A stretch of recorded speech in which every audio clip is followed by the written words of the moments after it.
O próximo passo é criar configurações de parede.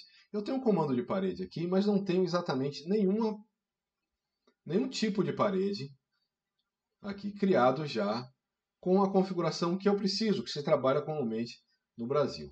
Então, a nossa configuração de parede mais comum, ela vai ter um núcleo, um elemento central, que é o tijolo. Vou fazer aqui mais abaixo, que eu tenho a etapa de tijolo. E por padrão, o tijolo mais comum, comercializado aqui no Brasil, ele tem 0,9 de metro, 0,09 de metro, ele tem 9 centímetros. E nós temos outros elementos aqui, formando essa parede, que são os revestimentos. Os revestimentos são camadas, elas vão ter, em geral, menos do que 3 centímetros, mas para se trabalhar com o tamanho padrão de projeto, de 15 centímetros, a convenção adotada, se apresentar as paredes com 15, vamos colocar aqui 3 centímetros em cima e 3 centímetros embaixo dessas medidas. Se você quer colocar algum material de parede no seu desenho, de revestimento de parede, de pintura, seria interessante reduzir essa camada de revestimento e aplicar o material de parede criado. Bom, mas nesse caso aqui eu não vou fazer isso, isso pode ser feito de uma outra forma, colocar uma visualização de parede, em outra forma do programa que a gente vê mais adiante, mas algumas pessoas vão trabalhar colocando já a espessura do revestimento, da pintura, outras não. Em outros tipos de revestimento, como revestimento cerâmico, como temos aqui nas partes internas desse objeto, nas paredes internas de sanitários, por exemplo, ou de cozinhas, de despensa, geralmente temos esses elementos.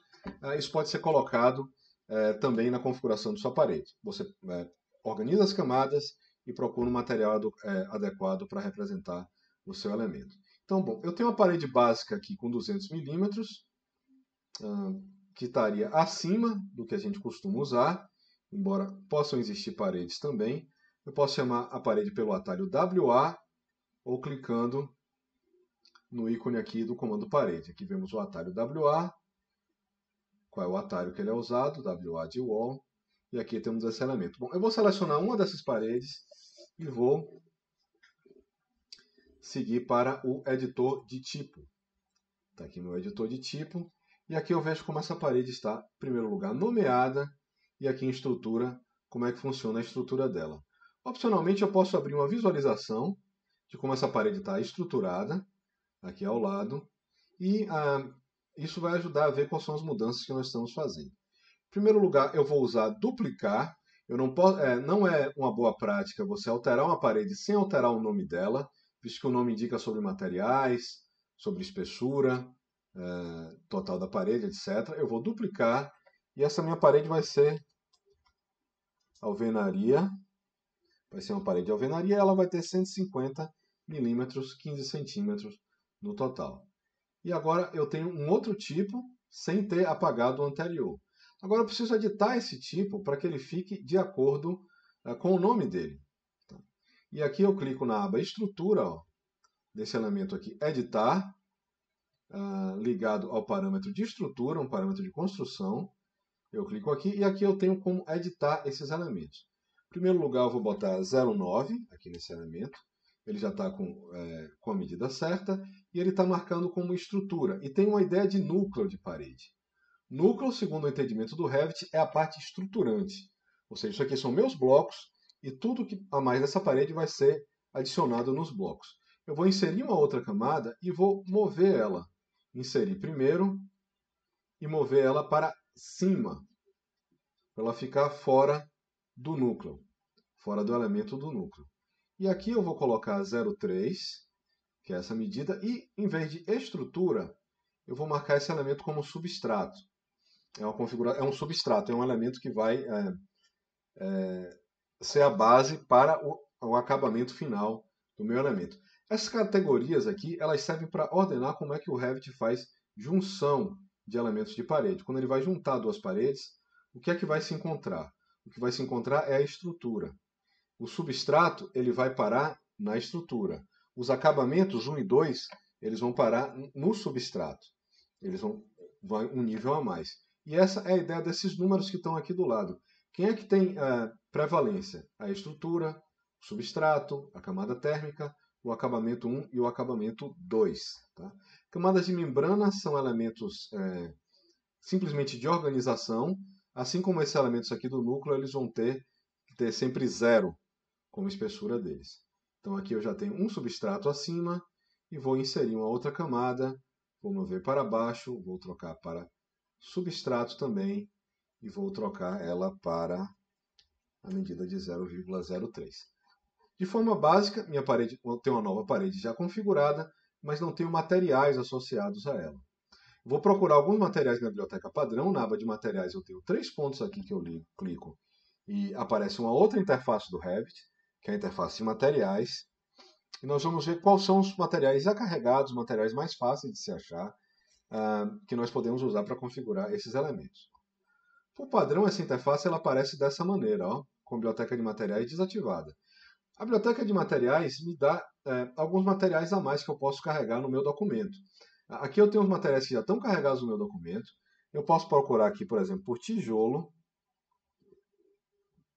Aqui eu tenho um tijolo comum. Aqui embaixo eu tenho, por exemplo, um tijolo oco. Talvez seja uma tradução mais próxima da minha alvenaria de blocos que eu tenha aqui. Então, esses aqui estão na biblioteca padrão do Revit. Se eu clicar 2 vezes aqui, ele vai para a biblioteca do projeto. E se eu clicar em aplicar, esse meu material aqui, ele já já adquiriu a configuração do tijolo oco. Por enquanto, não vou entrar muito no que os materiais representam, como usar, como contabilizar esses materiais, como expressar cores e achuras para esses materiais, mas tudo isso é possível. No substrato, eu vou escrever aqui, ele seria uma argamassa, né, de cimento. E aqui eu tenho a concreto faixa de areia barra cimento, que é uma argamassa. Basicamente, a definição de argamassa é que ela é uma mistura de areia, cimento e água. Ela não tem um agregado graúdo, ela tem só o agregado miúdo, a areia. E é basicamente isso daqui. E eu vou colocar esses elementos aqui nessa camada. Eu vejo aqui na visualização que ele já mudou um pouquinho. E coloco também o mesmo na camada de baixo.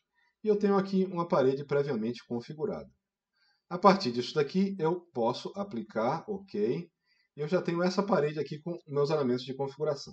A princípio, a gente não consegue enxergar a diferença dessa parede já configurada para essa, a não ser na espessura, que uma delas está com 20 e a outra está com 15. Mas eu tenho aqui embaixo ó, os meus níveis de visualização, e se eu mudar para médio, eu já consigo enxergar um pouco dessa parede. Se eu mudar para alto, ela não vai alterar muito para esse elemento, ele vai ter basicamente a mesma configuração. E aqui eu vejo que esse elemento de estrutura, ó, da outra parede, ela foi até o elemento estrutura da minha parede já reconfigurada. Além desses elementos, eu posso usar uma aplicação de cores consistente ou de realista, que ele vai tentar colocar as cores dos meus elementos, as cores de renderização dos meus elementos nessa minha figura daqui. Não é muito bom para essa configuração de objetos ainda não é muito boa, mas é suficiente para a gente seguir. Eu posso apagar essa parede e começar